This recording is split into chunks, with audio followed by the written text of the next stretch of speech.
তারপরে যারা সামনে আপনারা বসে আছেন, এই আমার লোকসভা কেন্দ্রের মধ্যে জয়নগর যে বিধানসভা কেন্দ্র, তার মধ্যে আমার একটিমাত্র পৌরসভা জয়নগর পৌরসভা, জয়নগর মজিদপুর মিউনিসিপ্যালিটি। সেই এলাকার নানান জায়গা থেকে যারা এসেছে আজকে এই বিশেষ দিনে আপনাদের সকলকে স্থানীয় যারা বয়সে বড় তাদেরকে প্রণাম জানাচ্ছি, আর ছোটদেরকে অনেক অনেক স্নেহাশীষ ভালোবাসা সমবয়সীদের শুভেচ্ছা। আজকে জয়নগর থানার দ্বারা এক অভিনব আয়োজনের করা হয়েছে আয়োজন, কারণ আমার এই 10 বছরের রাজনৈতিক জীবনে আমি এই থানায় দুবার এসেছি আমার কাজে।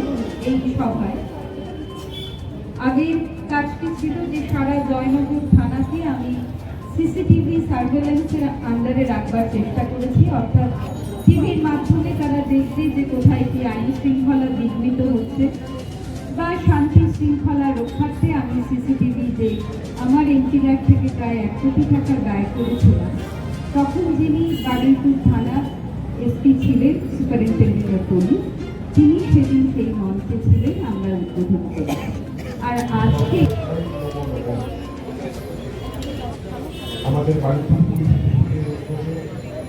জয়নগর থানার সহযোগিতায় আজকে আমাদের জয়নগর থানার মান পরিষদ নিরাপদে বিচার আলোচনা আপনারা সবাই তৈরি হয়েছে।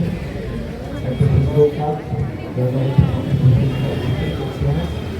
যদি জয়নগর থানাকে প্রতিষ্ঠা করতে হয়, আমাদের বারুইপুর পুলিশ যেভাবে মানুষের জন্য কাজ করে, যেভাবে অনুষ্ঠান থেকে আরম্ভ করে সামাজিক অনুষ্ঠান থেকে আরম্ভ করে রক্তদান শিবির থেকে আরম্ভ করে যেভাবে মানুষের জন্য কাজ করে, এটার পুলিশের একটা প্রশংসা পাওয়া দরকার। আমি মনে করি শুধু তাই না, 2011 সালের পর থেকে মাননীয় মুখ্যমন্ত্রী মমতা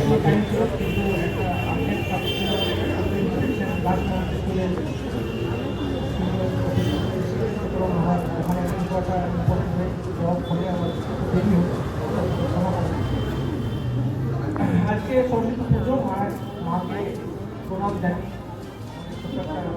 অনুষ্ঠান করা হচ্ছে ভারতীয় পুলিশ জেলার থেকে জয়নগর পুলিশ স্টেশন পক্ষ থেকে। আর এই মঞ্চে আমাদের আজকে উপস্থিত আছে মাননীয় এমপি ম্যাডাম আছেন, আমাদের মাননীয় এমএলএ সাহেব আছেন, আমাদের এসডিও আছে, আমাদের বাড়িপুর সহসভাপতি সাহেব আছে, আমার থানার সব অফিসার আছে, আমাদের মাননীয় জনপ্রতিনিধিরা আছে, এখানে বিভিন্ন পুরনো বাচ্চারা আছে, মিডিয়া বন্ধু আছে, সকলকে প্রণাম দেয়, শুভেচ্ছা জানাই, ভালোবাসা। আমরা সবসময় আপনাদের সেবার জন্য আছি। আমাদের একমাত্র লক্ষ্য আপনার সার্ভিস। এটার জন্য পুলিশ ডিপার্টমেন্ট 24 ঘন্টা সবসময় একই কাজ করে। আজকে সরস্বতী পুজোর উৎসব চলে, কিন্তু আমাদের ওখানে রাস্তা রাস্তায় ঢুকে গিয়েছে। আপনাদের নিরাপত্তা বজায় রাখা হচ্ছে আমাদের একমাত্র উদ্দেশ্য। এর মাঝে এর ফাঁকে আমরা সময় সুযোগ করে কিছু আমাদের মাননীয় মুখ্যমন্ত্রী ম্যাডাম আমরা ছোটো পুলিশিংয়ের থেকে ছোটো ছোটো বাচ্চাদের আজকে আমরা এই পুজো অনুষ্ঠানে ছোটো টিফিন রাখা মেধা বাচ্চারা আছে, এনারা বড় হয়ে অনেক ভালো ভালো চাকরি করবেন, ভালো মানুষ হবে। সকলকে আমি আমাদের আন্তরিক শুভেচ্ছা জানাই। আর এই মঞ্চে থেকে আমরা আর একটা পুলিশ প্রশাসন পক্ষ থেকে একটা ছোট্ট একটা মেসেজ দিতে চাই, যেটা হচ্ছে আপনারা জানেন হয়তো এখন আমাদের সাইবার ক্রাইম যেভাবে বাড়ছে, এটা আজকে আমরা একটা 45 যদি 25 টাকার থেকে বেশি আমাদের চিট হয়ে যাচ্ছে, ফ্রড হয়ে যাচ্ছে শুধুমাত্র সাইবার ক্রাইম।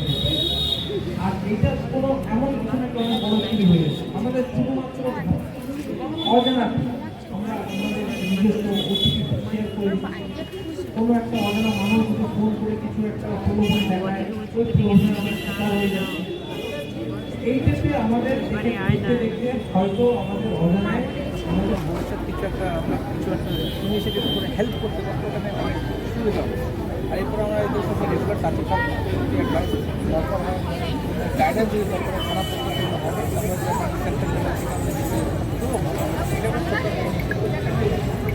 বলছি 112 যে মোবাইল ভ্যান যে চালু করা হয়েছে, এটা কি বারুইপুর পুলিশ জেলার সর্বত্র কাজ করবে? 112 এটা শুধু বারুইপুর জেলার নয়, এটা আমাদের পুরো রাজ্য জুড়ে এই জিনিসটা আছে। এই কালকে আমরা যেটা করা হলো, প্রত্যেক থানায় একটা 8টি গাড়ি থাকে, ওই 8টি গাড়িতে ওটাকে আরও স্ট্রং করার জন্য রাতে, স্পেশালি রাতে পেট্রোলিং যে সিস্টেম, একটা সেন্ট্রাল জায়গা থেকে মনিটর করাটা, ওটাকে আরও স্মুথ করা হলো, আরও স্ট্রিনজেন্ট করা হলো। আমরা ওটা একদম যখনই কোনো কমপ্লেন্ট আসবে আমরা ইমিডিয়েটলি স্পটে নিয়ে এটাকে অ্যাটেন্ড করবো। আর এটা শুধু একটা নয়, এটা আগে থেকে চলছে, এটাকে আবারও আমাদের নতুন ডিজিপি সাহেবের অনুপ্রেরণায় এটাকে আরও স্ট্রং করা হলো, আরও ভালো করে সুপারভাইজ করা হলো। জয়নগর, কুলতলি, বকুলতলা থাকার জন্য আলাদা 8টি গাড়ি হয়নি, কাল যা সব উদ্বোধন হয়ে গেছে। না হয়েছে বাইপাসের জন্য একটা আছে, সোনারপুর নরেন্দ্রপুর হয়েছে, আর এদিকে